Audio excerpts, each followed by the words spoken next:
Yep, salut tout le monde, comment ça va la forme? Bon allez, moi à la base ce qui était prévu c'est que pour l'épisode 4 on aurait procédé au remontage, mais nous sommes en période Noël, d'accord, période de fête et compagnie, donc du coup pour avoir certaines choses il va y avoir un peu de temps de délai, donc comment je vais procéder au final, donc pour ce qui est des roulements de boîte, je sais pas si vous écoutez, alors lui ça va être flagrant. Ok, donc voilà, de toute façon, je me dis, il y avait des coyots en roulement de vélo dedans, ça avait fait un moment que ça n'avait pas été ouvert, il y avait juste le haut qui. Donc, enfin bon, bref, du coup, je vais faire les roulements de boîte, etc. J'ai fait changer, donc, hop, une belle bielle Wessner, machin, blabla, avec cage à aiguille qui est fourni dans le kit. Donc là, niveau vilebrequin, on est ok, équilibré impeccable. Hein. Ça tourne bien rond. Du coup, là, ce que je vais faire, je vais retirer les roulements, d'accord. Et je vais aller voir mon collègue. Donc, je sais pas à quelle période vous aurez cet épisode, parce que voilà, tout le monde est, je vous dis, on est pile en période de fête là, donc il va falloir que j'attende que tout se passe et qu'on soit en 2023, début 2023 pour continuer. Donc, je vais aller voir mon poteau Laurent, comme je vous avais expliqué si vous avez suivi l'épisode 1, vu que là on est au 4e. Donc, je pense que ça va être cool de pouvoir me reprendre, voilà, mon morceau là. Si vous avez suivi l'épisode 3, vous savez pourquoi c'est comme ça. Je dis je suis pour rien si vous n'avez pas suivi.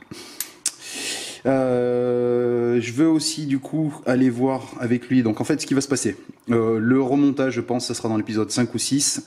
Là tout de suite c'est je vire tous les roulements, je remets le carter comme ça sans rien dedans avec une ou deux vis pour qu'il tienne. Je remets le cylindre. D'ailleurs, je démontais les valves, mais on y reviendra. Je vous expliquerai. Il y a des choses à voir. Je vous avais dit, tant qu'on y était, on regarderait machin. Et il faut suivre pour comprendre pour l'épisode. Donc, je remets comme ça le cylindre pour avoir le bloc entier. Donc, je remets ça dans la partie cycle. Et après, je vais voir avec lui pour adapter voilà, les radiateurs sur mesure, voir comment qu'on fait, portail, épaisseur, pour voir comment ça passe, avec le pot d'échappement, les carénages, tout, et aussi pour le réservoir, parce que j'ai une idée derrière la tête, mais pareil, si vous avez vu l'épisode 1, vous savez où c'est que je veux en venir. Pour ce qui est des pignons de boîte, c'est pareil, si vous avez suivi les épisodes d'avant, j'ai trouvé, voilà, ceux de mon secondaire, d'accord, là pour la 3e, les deux là, en super état et tout machin, il n'y a pas de souci. Ceux-là, je les ai trouvés, ils viennent de chez LF Motorsport, d'accord. Bon, pour ceux qui connaissent un peu, d'accord, avec le Foll, avec le team MJC, là-bas dans le Morbihan et tout, là. J'ai fait plein de fois affaire avec eux et avec Anthony aussi, j'ai jamais eu de soucis, machin. Enfin, moi, je sais qu'à chaque fois que je leur demande un truc et tout, machin, je suis jamais déçu. Donc voilà, c'est celui-là et celui-là. Et il y avait aussi le 3e sur le primaire. Lui, par contre, vu qu'il coûte très cher et qu'il l'avait pas en occasion chez LF ou même avec un tarif. Du coup, j'avais contacté ADS, mais du coup, pour ADS, c'était faisable pour les crabos, mais pas faisable pour les dentures, parce que c'est sémenté et tout, et ils avaient essayé déjà sur du YZ, et bon, ils m'ont dit, les résultats sont pas géniaux, à long terme, ça va pas tenir des masses. Donc c'est ça que j'aime bien avec eux, c'est qu'au moins ils sont francs, et ils cherchent pas à te la mettre à l'envers. Donc je vais voir comment faire, normalement j'ai peut-être possibilité d'avoir. Donc ça c'est pareil, ça fait partie des choses où ça va peut-être prendre un petit peu de temps, parce que bon, on est bien d'accord, hein, si je n'ai pas ça, je refaire pas. C'est aussi simple que ça. Ok, donc là on va faire ça, et puis en fonction de qui c'est que je trouve, qui c'est que je vois, etc. Et puis pareil pour l'adaptation, pour mon freinage aussi, si vous avez suivi aussi. Et je vous parlerai aussi j'ai une petite astuce là pour les valves et tout à vous faire voir, qui est pas trop mal. Donc voilà, je pense que ça va être dans cet ordre-là. Mais j'ai dit je pense, donc c'est pas sûr à 110%. Une chance sur deux. Oui, et petite parenthèse, je sais pas si des fois, il y en a qui veulent la ref pour la bielle Vosner. Bon, même si pour les pluies débrouillards, avec Google, en moins de 15 secondes, on a la ref, mais voilà quoi. Et pareil, ça j'ai déjà dit dans des épisodes où il y a quelques années de ça en arrière et tout. Vosner, Technium, même combat. Pareil, je vous avais dit hélicoï, ok. Là, on voit bien la réparation qui a été faite là. On voit bien le fil est rapporté.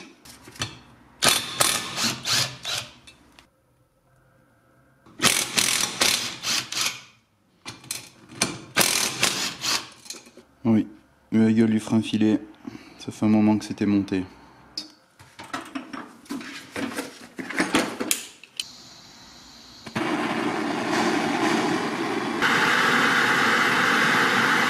Après, je peux vous faire avoir une astuce redneck, hein, quand c'est des roulements qui sont pas trop larges et qu'une portée d'alu est faible. Bon, j'ai les outils pour les extraire vraiment si on voulait faire ça au choc, mais aussi on peut frapper sur une cale de bois ou alors sinon il tombe tout seul.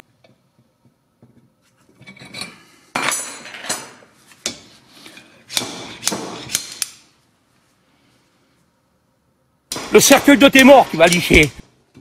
Celui-là, roulement pour le centrifugeur des valves d'échappement. Ok.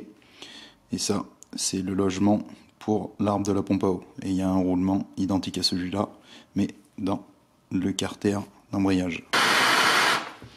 Allez, petit essai sans l'outil, voir. Des fois la redneck. Histoire de. Voilà. Et puis rien. Aussi pour le YAM, on aura un joint spi là, à faire sauter, d'accord, pour l'arbre de sélection pour l'étanchéité. J'ai un outil comme ça là, pour retirer une mini pioche, pour retirer les spies. Alors, des fois ça va, des fois c'est pas génial. Franchement, genre, pour s'il y a deux embouts, deux ou trois embouts indifférents avec des spatules la plus grandes ou des crochets un peu plus grands. Pour certains spies, c'est le feu. Mais bon, si ça va en fait, si c'est le feu avec celui-là, limite voilà, avec un petit tournevis et une protection, quoi, soit sur les carters ou autre part, ça fait l'affaire. Par contre, pour certains spies, notamment des spies de vélo, vous savez, qui sont ferraillés avec une cage métallique, hein, comme sur les KTM, etc.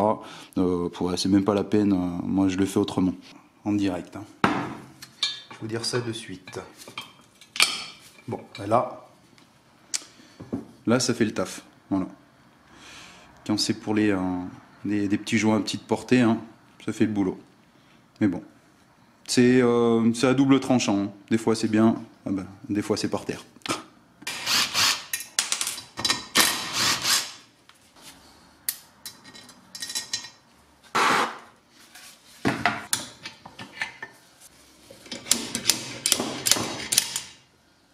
Là pour l'instant ça me fait pas défaut encore. Pour le spi de sortie de boîte, où on a le pignon là, il est venu avec, pas de problème. Donc pour lui, par contre, hop, on va éviter de se cramer. Pour lui, qu'est-ce que ça donne? Hop, bon, pour lui, il casse pas les couilles. Donc pour l'instant, voilà. En général, les petits comme ça, là, tous ces diamètres là, avec l'effet que full caoutchouteux, voilà. Pour si des fois vous avez un souci pour les extractions de roulement. Pour le vilebrequin, c'est un peu compliqué de le faire comme ça, mais là, c'est pas une grosse portée. Je vois par exemple, moi, sur mon 2,5YZ de freestyle, les portées de roulement de vilebrequin, elles sont vraiment énormes. Il faut chauffer comme un gros sourd pour les rentrer, et c'est assez chiant pour les sortir aussi. Il faut vraiment bien chauffer. Là, pour celui-là, par exemple, si vous n'avez pas l'outil d'extraction, etc., donc vous faites une belle chauffe, vraiment une belle chauffe, et franchement, après... voilà, douille, franchement, juste un petit coup de marteau sec, mais vraiment à peine qui équivaut à l'équivalent d'une frappe avec l'extracteur à inertie, et ça tombe tout seul. Hein. Franchement, là vous arrivez, bim, hop, et il y a tout qui vient, quoi, d'accord ? Si vous commencez à mettre 4-5 coups de marteau vraiment très forts, bon, vous n'avez pas assez chauffé, hein, vous avez compris, mais surtout ce qui craint, c'est que vous allez vraiment mater l'intérieur de la portée du roulement. Quoi. Voilà, c'est les ajustements, et même avec la dilatation, si la dilatation n'est pas assez forte, bien ce gant, si la dilatation n'est pas assez forte, voilà, vous allez mâcher les portées de roulement. Quoi. Et faites ça une dizaine de fois. Carter, si on prend au comparateur d'alésage et tout, en faisant le tour et tout, il y aurait de belles surprises. Ça doit parler à pas mal de monde, ça, pour les portées de roulement de vélo. Ok, donc rassembler grosso merdo. Donc pour ce qui est des éléments encore à démonter, en fait c'est je vais voir en fonction si je fais juste un nettoyage en profondeur, voilà, sur l'extérieur, ou si j'y mets un gros coup de VB partout. Mais bon, enfin je sais pas, je vais voir. Ça me tâte, on va voir. Peut-être, c'est vrai, c'est dommage maintenant qu'on en est là. Je vais voir. Bon, ça me restera juste, si je fais VB, ça me restera juste à démonter. D'accord ? Le petit joint d'étanchéité, le petit spi pour la commande de valve. On y viendra au valve d'échappement, je vous prévoir. Et si je fais VB, étant donné qu'ils font aucun roulement, on va démonter la petite cage à aiguille là, en interne. Donc en fonction, je vais voir. Donc pourquoi, je me répète, hein, pourquoi je fais ça, c'est pour y mettre dans la partie cycle, pour avoir la bonne hauteur, d'accord. Là je fais en sorte de mettre voilà, une bougie standard bien longue, parce que je pourrais trouver des bougies plus petites qui pourraient aller et compagnie, mais là je fais en sorte de mettre bougie standard bien longue, un grand anti-parasite, histoire de bien avoir de la place et tout, parce qu'il va falloir aussi, du coup, quand j'expliquais, il y a aussi des choses pendant le projet qui arrive et tout, faudra que je vois aussi pour passage de cap de gaz et un cap d'embrayage, parce qu'étant donné que c'est pas pareil que le moteur du YAM, le réservoir et tout, c'est pas le même délire. C'est pour ça que je vais voir comment ça, c'est deux choses aussi qu'il faudra étudier, le passage des câbles. Donc voilà, je mets ça dans la partie cycle, et après j'espère que ça traînera pas pour aller voir le poteau Laurent. Je te dis aussi, cette entretoise là, l'épisode d'avant, elle avait son importance. Et je suis main gauche, désolé. Voilà, tac. Et du coup après, là, je viens insérer, hop, c'est pile poil l'ajustement, deux autres entretoises pour avoir la bonne épaisseur, pour être aligné, d'accord. J'ai fait les essais et tout, hein, on a fait avec tout le pignon pour que ça soit aligné le mieux possible avec la couronne derrière. La couronne, on y reviendra, je sais pas si c'est dans cet épisode là ou pas, c'est en fonction, voilà, je vous ai dit période de fête, voir si je vais pouvoir voir la personne qui me fasse la taille au niveau de la couronne. Bon, ben, tu vois, c'est en place, avec les axes YZ moteur, s'il vous plaît. Ok, donc pour ce qui est, on avait déjà tout vu avant, hein, mais bon, pour ce qui est sélecteur, avec un sélecteur d'YZ et tout machin, on est bien. Pour les cale-pieds, je vous ferai voir ce que j'ai choisi, parce que je vais pas mettre ceux d'origine là qui sont tout petits, là, qui sont dégueulasses, et puis en plus ils étaient défoncés, mais je voulais pas mettre ça de toute façon. Oui, la morteau est à l'envers, on s'en fout, hein, c'est pour mettre. Donc voilà, cale. L'ajustement est vraiment pile poil tip top. Bon, la jante. Ouais, j'arrête, c'est bon, j'ai dit que j'arrêtais. Oui, hein, l'écrou est de l'autre côté, mais je vous ai dit, hein, là j'y monte, c'est montage à blanc, vraiment quoi. Donc on est bien, c'est bien centré. Donc voilà, il faudra voir hein, par rapport à la hauteur. Cette patte là, j'avais gardé pour la bobine au cas où, mais je sais pas, peut-être qu'avec les radiateurs, faudra la faire sauter, faudra voir. Donc je vais voir aussi avec le pot, il faudra faire des pattes pour le pot sur cyle en bloc. Pas pour le silencieux, le silencieux que je vais mettre aussi est sympa. Si ça craque bien, après je verrai peut-être que ce sera peut-être un échappement, mais là tout de suite c'est un échappement d'origine. Et pour ce qui est, en revanche, pour le tube pivot là, qui rentre dans la colonne de direction, en revanche ça me manque un poil là, donc je vais refaire faire un filetage pour que ça aille. Désolé mon téléphone. Donc ça manquera ça aussi là, un petit point que j'avais pas prévu pour la longueur. Je pensais que c'était bon, mais je me suis loupé. Désolé, on m'appelle. Ok, là, avec le carter là, vous voyez, ça passe pile poil de chez pile poil. Là c'est, ouais, là on voit bien là. Voilà. Là c'est top. Franchement là c'est tout petit jeu de cale, mais pile poil on y avait calculé comme ça s'est goupillé comme ça. Franchement c'est top. Bisous mon chaz, j'irai le pâté. Pour ce qui est du pot, hein, bon bah vu que c'est YZ sur YZ, hein, il y a toujours le petit jour pile poil, voilà. Donc on devrait être pas trop mal. On devrait être pas trop mal. C'est pas si choquant que ça. Bon certes, c'est vrai qu'il ressort un petit peu, hein. Mais bon on va voir. Peut-être que le poids sera un petit peu sur la droite, mais je pense pas que ce soit vraiment pire que ça. Hein. De toute façon, je peux pas faire beaucoup mieux. Je peux pas faire beaucoup mieux. Il y a quand même un grand espace là. Ça va faire une grande patte. Mais si je dois garder le pot d'échappement quoi d'origine, après hein, peut-être que plus tard sera modifié, peut-être comme je disais, sinon il y a l'option de faire un sur-mesure en passage bas, mais on va voir. Non, je trouve pas c'est pas si choquant que ça quoi, franchement. Donc on va tester comme ça et puis on améliorera s'il faut. Je vais dézoomer. Dites-moi en commentaire si bon, c'est vrai on voit pas.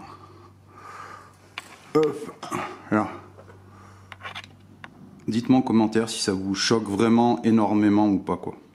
C'est vrai qu'il y en a un petit peu, mais voilà, ça va le faire. Bon, tu vois, réservoir vu que ça allait pas, hein, ça touchait. Je pouvais pas faire autrement. Donc là, tu vois, je l'ai taillé. Déjà c'est une première taille hein, pour voir ce que ça va donner. Hop. Désolé pour la lanière. Tac. Donc là, si il aurait descendu plus bas, ça ira pas. Je te ferai voir avec. J'en ai un autre qui est complet, tu verras que ça ira pas. Donc le but du jeu, hein, c'est d'en faire un à l'intérieur, voir la contenance qu'on peut faire au max et puis faire gaffe pour le carbu derrière. Et après, mon inquiétude, c'était pour les câbles de gaz, mais enfin pour le câble de gaz et les câbles, parce que le câble de gaz et le câble d'embrayage, mais du coup je les ferai passer sûrement par là avec une protection, puis au pire s'il faut remanger derrière, repercer pour que le câble il passe comme il faut. Enfin faut voir, ou peut-être une rainure dans le réservoir et tout. Il va falloir y étudier ça. Regarde avec un origine ce que ça fait. Donc là tu vois, avec le réservoir d'origine, tu n'en taillais rien. Et ben ça touche. Faudrait voir avec une bougie pas standard, une plus petite. Il en existe, mais je pense pas que je peux gratter autant. Ça fait gros à rattraper quoi. Et puis je pense que mon option sera peut-être la mieux, parce que toujours pareil, mon histoire de câble et tout.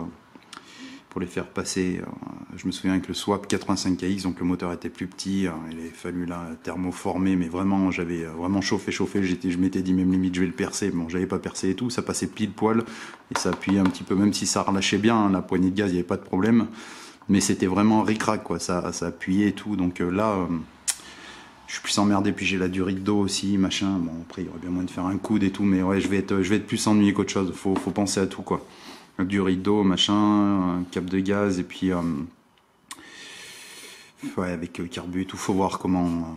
Ouais, à mon avis, le mieux c'est de partir. Ouais, non, je vais partir là-dedans. Après, en revanche, hein, une fois que là, par exemple, on est comme ça et au-dessus, avec Louis, ça sera moins flagrant le déport d'échappement au final. Franchement, ça sera pas pire en fait. Je me dis qu'une fois habillé et tout, ça sera pas pire.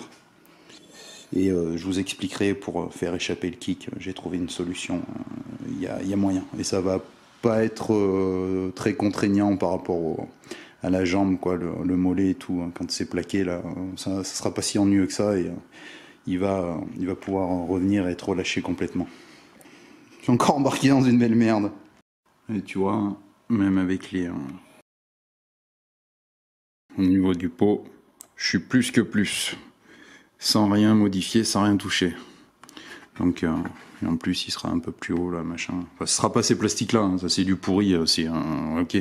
On fera une déco sympa, et je vais rester, enfin bon, vous verrez. Du coup, pour le radiateur, il y aura bien de place de chaque côté. Ouais, on va pouvoir faire un truc pas trop mal. Il faudra juste voir après, au niveau de la butée, quand ça sera de l'autre côté en butée, voir que ça touche pas les radiateurs en braquant à gauche et à droite. Mais il y a de la place, ça va faire quelque chose de sympa. Bon allez, la petite dernière avant de conclure tout ça, je pense que ça fera un petit épisode hein, pour en attendant. Donc aussi hein, pour ce qui est robinet d'essence hein, d'origine, hein, c'est de l'autre côté, hein, sur le réservoir du DT normalement, mais moi du coup on va peut-être bien du coup le mettre comme sur l'YZ hein, côté gauche. Donc à voir, est-ce que je mets un molette quoi, genre je me souviens de tête là, il y a les Malos et tout là en diamètre 15 de sortie de durite, ou alors sinon celui d'origine carrément d'YZ. Il y aura peut-être moyen faut voir au niveau de l'étanchéité, au niveau du plat et tout, sinon je mettrai les standards hein, avec collier, enfin on verra, mais ça sera pas trop le gros problème. Petit rebondissement aussi là. Pour les vis, là, mon interrogation, là, pour que ça passe, là, si vous... Enfin, toujours pareil, dans les épisodes précédents. Donc oui, c'est vrai, je suis con, hein, j'ai eu la remarque d'abonnés, je suis con, j'ai pas pensé sur le coup, je suis con. Mettre, c'était, comment il s'appelait déjà? Oui, Newbie One, voilà, merci bien. C'est vrai pour les vis, la FHC, donc en DIN 7991, hein. Enfin, c'est pas du jargon, c'est ni plus ni moins des têtes fraisées, pardon, en 6 pans creux, quoi, d'accord, avec intérieur clé Allen. Ou BTR, boulon tête rentrée, c'est comme tu veux. Donc oui, c'est vrai, je suis con, c'était l'interrogation pour voir si ça allait frotter ou pas avec une fois qu'il y aura la protection là, d'origine. Tac. Et puis je pense qu'on a fait le tour. Bon, à voir, je sais pas si des fois j'ai un abonné qui a un pignon 3e pour le primaire 125YZ 521. Qui est en bon état avant le 3 janvier 2023. Si c'est après, tant pis, je me démerderai autrement. Mais si des fois, à tout hasard, avec un peu de chance, je jette une bouteille à la mer, on pourra peut-être faire affaire, hein, à voir. Mais en général, quand c'est mes abonnés, jusqu'à présent, hein, depuis tout le temps toutes ces années qu'il y a cette putain de chaîne YouTube, j'ai jamais eu de couilles avec ce qui arrivait des abonnés. Donc bon, des fois hein, on sait jamais. Bon, mais sur ce, entre-temps, hein, pour que, on va dire que je reste pas trop sans activité sur la chaîne, hein, parce que bon, vous savez bien comment ça fait, moi un coup il y en a limite toutes les semaines, des fois tous les 2 jours, des fois il y en a pas du tout pendant des mois, enfin c'est aléatoire, c'est freestyle, hein, comme qui dirait l'autre. Je vais aller voir un collègue, c'est un petit moment que je suis pas passé le voir et tout, je vais aller voir un collègue sur son terrain, il y aura un peu de monde pour rouler, donc je prendrai l'appareil avec moi et peut-être que je ferai 2-3 images comme ça pour le fun en attendant. Bon, et sinon, bonne fête à tous. Si des fois il y a des gens qui sont de passage sur cette vidéo, qui sont en convalescence ou des fois à l'hôpital, hein, je vous souhaite plein de bonne force, beaucoup de courage. Et puis, comme d'hab, soyez prudents, faites-vous pas mal. Bonne fête à tous. J'ai pas trop envie de dire bonne année, mais bon, allez. Si vous êtes en famille hein, et que vous avez à manger, voilà. Allez, la bonne bise. Ciao, ciao. Écoute, petit bâtard de tes morts. Le cercueil de tes morts, tu vas licher. Tu vas venir ici sous la place. Hein, j'habite avec mon neveu ici, là. Si t'es un homme, tu viens ici. Et là, tu vas repartir mal, mon copain. Je te le dis, le caveau de mon père et de ma mère, tu vas partir mal. Venez si vous êtes des hommes. Je vous attends. Et Hoffman de tes morts. Et Hoffman de tes morts.